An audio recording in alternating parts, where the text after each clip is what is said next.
मेरा नाम राजकुमार है जी। मैं एक छोटा सा व्यापार करता हूँ। मैंने कई बार कुरान पढ़ी है, तो उसमें जिस आयत का आपने जिक्र किया है उसमें आपने आधी आयत जिक्र किया है, अल तौबा की 5वीं आयत, जिसमें लिखा है कि जो गैर मुसलमान को मारो, साथ में घात लगा मारो, और जब तक वो नमाज कायम करें, जकात दें, तब उनको छोड़ दो।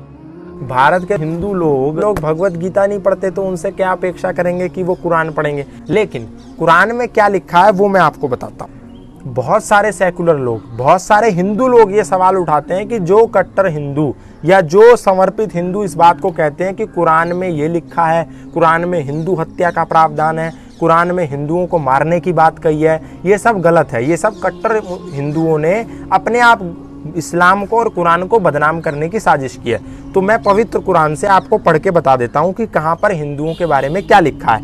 पारा 10 सूरा 9 तौबा आयत 5 पे लिखा है, फिर जब हराम महीने बीत जाएं तो मुशरिकों को जहां कहीं पाओ कत्ल करो और उन्हें पकड़ो और उन्हें घेरो और हर घात की जगह उनकी ताक में बैठो। मुशरिक कहाँ? मुशरिक यहाँ लिखा है। मुशरिक का मतलब होता है जो मूर्ति की पूजा करते हैं। हाँ। मुसलमान तो मूर्ति की पूजा नहीं करता, हिंदू करता है। हाँ। है ना। ईसाई भी मूर्ति की पूजा नहीं करता, हिंदू करता है। तो हिंदू के लिए लिखा है कि जहां कहीं पाओ वहां घात करो, वहां कत्ल करो, वहां मारो। ये मैंने बताया, रेफरेंस दिया। दूसरी आयत सुनिए, पारा 5 सूरा 9 तौबा आयत 28। हे ईमान लाने वालों, ईमान लाने वाले मतलब जो अल्लाह और मोहम्मद में ईमान जिनका है, विश्वास है। मुशरिक तो अपवित्र हैं, ये मूर्ति पूजक, ये जो हिंदू सनातन को मानने वाले हैं, ये अपवित्र हैं। तो इस वर्ष के पश्चात ये मस्जिद हराम काबा के पास ना फटकने पाए, और यदि तुम्हें मोहताजी का भय हो तो अल्लाह ने चाहा तो जल्द ही वह अपने अनुग्रह से तुम्हें धनवान कर देगा। मतलब ये काबा के पास ना फटक पाए। क्यों? क्योंकि ये अपवित्र हैं। कौन? हिंदू अपवित्र हैं। हमारे सनातन धर्म में तो कहीं नहीं लिखा है ऐसा कि मुसलमान ना फटक पाए, क्योंकि सनातन तो प्राचीन से प्राचीन है, सदा से चला आया। उस समय मुसलमान कहाँ था? ये सब मुसलमान वही तो हैं जो सनातन थे पहले, बाद में मुसलमान हुए। 1400 साल के पुराने इतिहास में जाओ, कोई मुसलमान नहीं था। तो अगला देखो, जो और जब तुम, ये पारा 5 सूरा 4 निसा आयत 101 में लिखा है, और जब तुम जीवन में सफर करो तो इसमें तुम पर कोई गुनाह नहीं, यदि नमाज में कसर करो, यदि तुम्हें इस बात का भय कि कुफ्र करने वाले तुम्हें सताएंगे, निसंदेह काफिर तुम्हारे खुले दुश्मन हैं। अब ये एक आयत नहीं है, ऐसी कई आयतें इस पवित्र कुरान में लिखी हुई हैं। मैं उसी में से आपको बता रहा हूँ। तो गुजारिश करूंगा कि वो कोशिश करें कि जो सवाल करने वाले भाई आए वो पहले नॉन मुस्लिम हो। मेरा नाम राजकुमार है जी। मैं एक छोटा सा व्यापार करता हूँ। मैंने कई बार कुरान पढ़ी है, तो उसमें जिस आयत का आपने जिक्र किया है उसमें आपने आधी आयत जिक्र किया है, अल तौबा की 5वीं आयत, जिसमें लिखा है कि जो गैर मुसलमान को मारो, साथ में घात लगा मारो, और जब तक वो नमाज कायम करें, जकात दें, तब उनको छोड़ दो, अर्थात मुसलमान बन जाए तब छोड़ दो। और दूसरी बात ये थी कि 6551 की नंबर उसमें है, जिसमें लिखा है कि ऐ मुसलमानों, तुम ईसाइयों यहूदियों को अपना दोस्त मत बनाओ, अगर जो दोस्त बनाएगा वो उनमें से हो जाएगा। ये बात इंसानियत के खिलाफ मैं महसूस करता हूँ।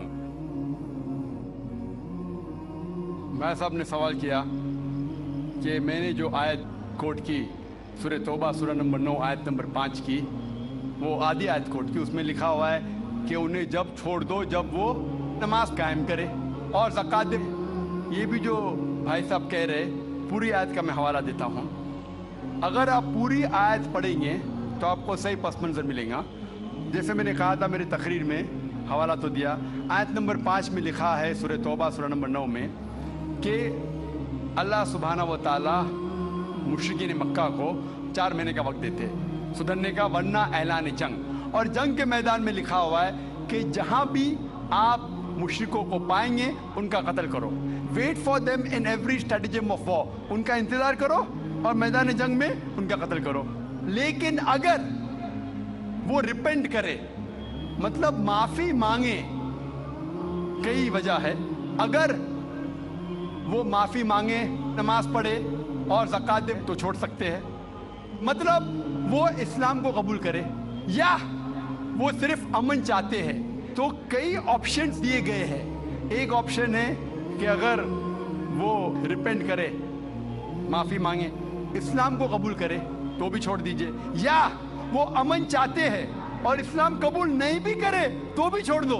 आगे आयत में लिखा है, आयत नंबर 6 में, आयत नंबर 6 भी उसके साथ है ना, कि अगर वो अमन चाहते हैं तो उनको हिफाजत से ऐसी जगह पर ले जाओ जाके वो महफूज है। तो बहुत से ऑप्शंस दिए गए हैं। लेकिन अगर वो आपसे झगड़ा करना चाहते हैं मैदान जंग में तो उनका कत्ल करो। अगर झगड़ा करना चाहते तो कत्ल करो, अगर झगड़ा करना नहीं चाहते हैं, बोलते अमन चाहते तो छोड़ दो, अगर वो माफी मांगते, इस्लाम कबूल करते फिर भी छोड़ दो।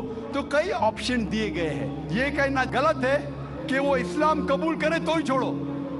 कई आयते आपको कॉन्टेक्स्ट में पढ़ना चाहिए। फिर से आप सिर्फ एक पार्ट ऑफ द वर्स निकालेंगे और कोट करेंगे, लोग को फिर से गलतफहमी होती है। तो ये सही जवाब है कि बहुत से ऑप्शन दिए गए हैं। और कई जगह सूरह अनफाल में भी लिखा है कि अगर वो अमन चाहते हैं तो अमन बेहतर है। उसमें ये नहीं लिखा है कि इस्लाम कबूल करना उनके लिए जरूरी है। कर सकते हैं अगर वो इस्लाम को पसंद करते हैं। कुरान में लिखा है सूरह बकरा में सूरह नंबर 2 आयत नंबर 256 में 256, ला इक्राह फिद्दीन, इस्लाम में जबरदस्ती नहीं है। There is no compulsion religion, truth stands out clear from error. हक बातिल से अलग है। हक, truth is clear from error. जो हक की बात है वो गलत बात से अलहदा है। हमें हक पेश करना चाहिए। अगर वो कबूल करे तो अच्छी बात है, नहीं कबूल करे तो भी कोई बात नहीं। और कई ऐसे आयतें कुरान की, सूरह काफिरून भी है सूरह नंबर 109, जिसमें लिखा गया है कि कह दो काफिरों से जो लोग इस्लाम को झुठलाते हैं, हम वो चीज़ की इबादत नहीं करेंगे जो आप करते हैं या जो आप चाहते हैं, ना आप उनकी इबादत करते हैं जिसको हम मानते हैं, ना हम आप जिसे कहते हैं उसकी इबादत करेंगे, ना आप करेंगे हम जिसे कहते हैं। लकुम दीनुकुम वलियद्दीन, आपके लिए आपका दीन, हमारे लिए हमारा दीन। तो हमारा फर्ज है कि सच्चाई लोगों तक पहुंचाओ। पहुंचाने के बाद अगर वो मानते हैं तो अल्हम्दुलिल्लाह, अच्छी बात है। नहीं मानते तो भी अल्हम्दुलिल्लाह, तो भी कोई बात नहीं, हमको सवाब मिलेगा। हमें हक बात करने का सवाब मिलेगा, चाहे वो माने या ना माने। तो हमारा फर्ज है कि अच्छी बातें करे, चाहे इंसान माने या ना माने। तो यही कई आयतों में आप पढ़ेंगे और पस मंजर में देखते हैं, कॉन्टेक्स्ट में देखते हैं तो ये लिखा है।